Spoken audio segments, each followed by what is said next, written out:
Are you so sluggish in the morning that you just cannot get started? You have your exam you need to study for, you have your script that you need to write, or you just need to get off to work. But there's a problem. This tiredness goes through your entire body and it blocks you from doing the things you need to do. And even if you sit down and try and do the thing, if I try and sit down and do my work, get into the books, start reading, I can't do it because of this sluggishness. So it's evident that we need to do something. We need to find a protocol that we can use that's going to take us from the state of being sluggish and just tired from waking up into a much more active, awake state of alertness, where we are capable to be effective in what we do. Because the mornings are, at least to me and to many people, I feel like the majority of people, they work the best in the first half of the day.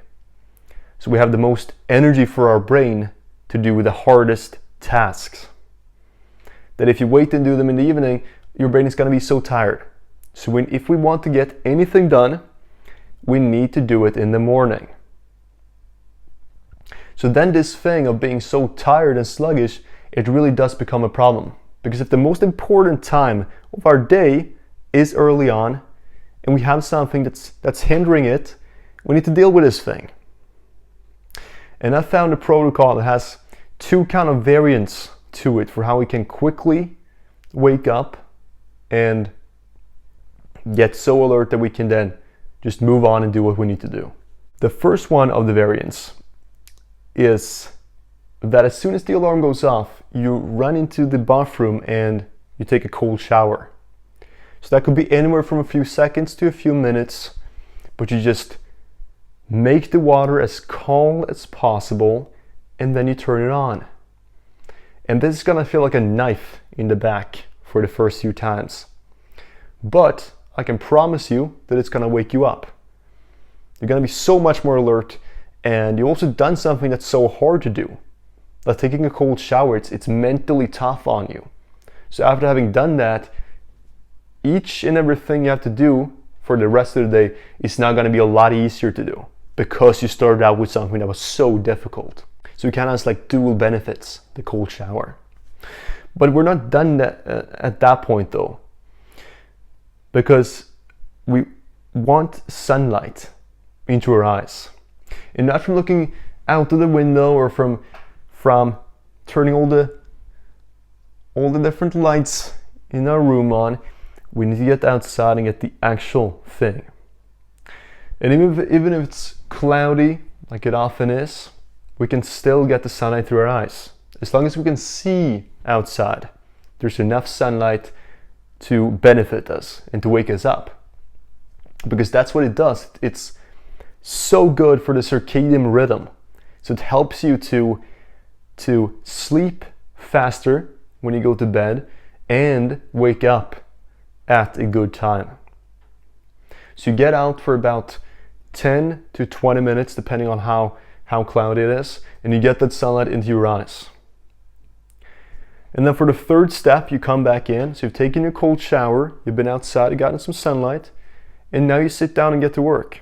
But you're also having a water bottle that you have prepared, ideally from the night before, but you can also fill it up now, of course. And then you drink that water. You take that internal shower, and that too I've found is gonna wake you up. The second variant is that instead of doing the cold shower, we're gonna do something harder. At least for some people. We're gonna go outside and we're gonna do some sprints. So the way I do it is I do 10 minutes in total, 15-minute full speed sprints, maximum, and then 1 minute of rest in between. So we run as fast as we can for 15 seconds, then I tend to walk for 1 minute, and then I do the next 15 seconds of max speed. And this is gonna force you to become alert. It's gonna force you to wake up, because you don't want to run over some rock and trip, or you need to keep your balance. It makes you awake, and you get that sunlight as like a bonus whilst you're running around. And you become more fit, you become more lean as an additional benefit. And it's also a hard thing to do that's going to help you to make everything else in the day a lot easier. So after you've done those runs for about 10 minutes, those sprints, you come back in because you've gotten your sunlight already, and now you drink water. You probably take a shower as well, but you don't need to take a cold shower at this point, obviously. And I think cold showers in general are just, they're less, I believe they may not be that good if you just worked out. It affects the muscles in some way. It just, your muscles won't grow as much, could be, if the water is cold straight after a workout. I should have known this, so don't quote me on this, but I do believe that's the case. But anyway, that's the two variants. You either wake up, you take a cold shower, sunlight, drink water, or sprints with sunlight, and then you come in and you drink your water. And that's it. That's the protocol. Very simple, not always easy, especially if you haven't taken that cold shower yet at any point. Especially not if you don't like sprinting as much. And this should take 20 minutes, I think, again, you can make it to, if you're effective in the morning. I think this protocol can take 20 minutes to do. And of course, the question then becomes, okay, can I not just get to work straight away? Because ideally that would be the case. You wouldn't need to do this morning routine, or ideally wouldn't want to do a morning routine just to get into work, when we can just get into work. But personally, I'm gonna be very sluggish and tired throughout the first 1.5 hours of the morning. And so for me, I found that it's a lot more effective for me to do this protocol first thing in the morning, take 20 minutes of that, and then be a lot more effective during the remainder of the time I otherwise would have been tired during. So the remainder, the last 70 minutes.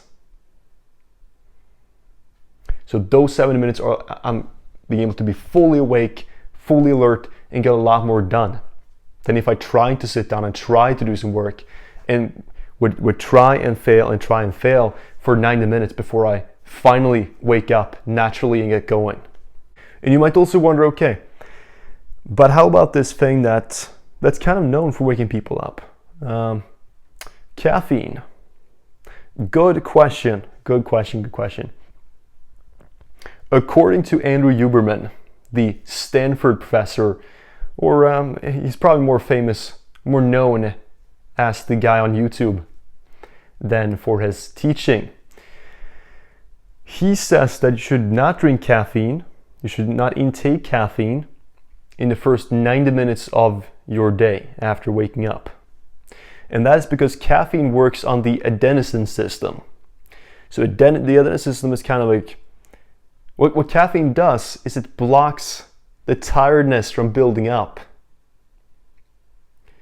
But the adenosine system that builds up this tiredness, it's not active for the first while you're waking up. So caffeine is not going to have nearly as effective of a result on your body in the first while after waking up. So it's kind of like a waste of time. Plus, I believe the stress hormone cortisol spikes between 30 to 60 minutes after waking. So if you then intake caffeine, I think there's a risk there of reaching a peak, a high peak, that's going to be followed by a massive drop, like below floor level. You're going to have that evening crash people talk about with caffeine in the morning. And personally, that sounds horrible. So we're going to avoid that. So drinking caffeine that's off the table, that's when we take this protocol instead. Cold shower, sunlight, drinking water, or sprints with sunlight and drinking water. And now we are ready to sit down and do our work. So I hope this helps. I really do. And I'm aware of the fact that you might not be a morning person. I think you should try. You may not know that you're a morning person. Some people, they think that, oh, I could never wake up and work hard in the morning.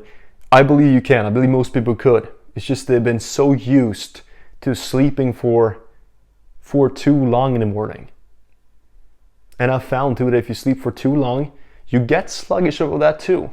Like too little sleep, too much, has kind of the same result. Or similar result at least. And I have to add as well that caffeine has some nasty side effects. It could have some nasty side effects. So obviously we know about sleep, that you could decrease the amount of hours you sleep.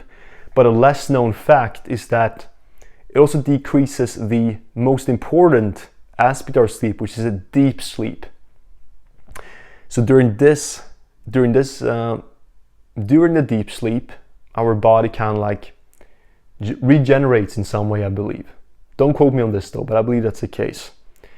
So that's when you kind of like bones and tissue and such get repaired, and that's when your immune system gets strengthened as well. So it would be very unfortunate to lose out on that deep sleep, because that could of course have very negative health effects. But a lot of people could think that, oh, caffeine doesn't impact me, for example. So we have my father, for example. He doesn't believe that caffeine affects him. He drinks coffee at 4 p.m. at the latest. And then he goes to bed a few hours later. The problem is the caffeine has a half-life of 5 to 6 hours, which means that 50% that after a whole 5 to 6 hours, half of caffeine has gone out of the body, but the another 50% is left in the body, and it takes many more cycles, if you will, of half-life for caffeine to fully exit the body. So there is a real good reason for avoiding caffeine. So I think if you can survive your mornings without it, if you can find other ways to awaken yourself, to make yourself alert, I think that's preferable all days of the week. And that's where this protocol comes in. So if you try this, or if you have any other ways of waking up in the morning, let me know. Let me know your thoughts. And good luck if you decide to try this. And especially if you're going to jump into that cold shower for the first time, because you're going to need it. Have a great one, and I'll see you again soon.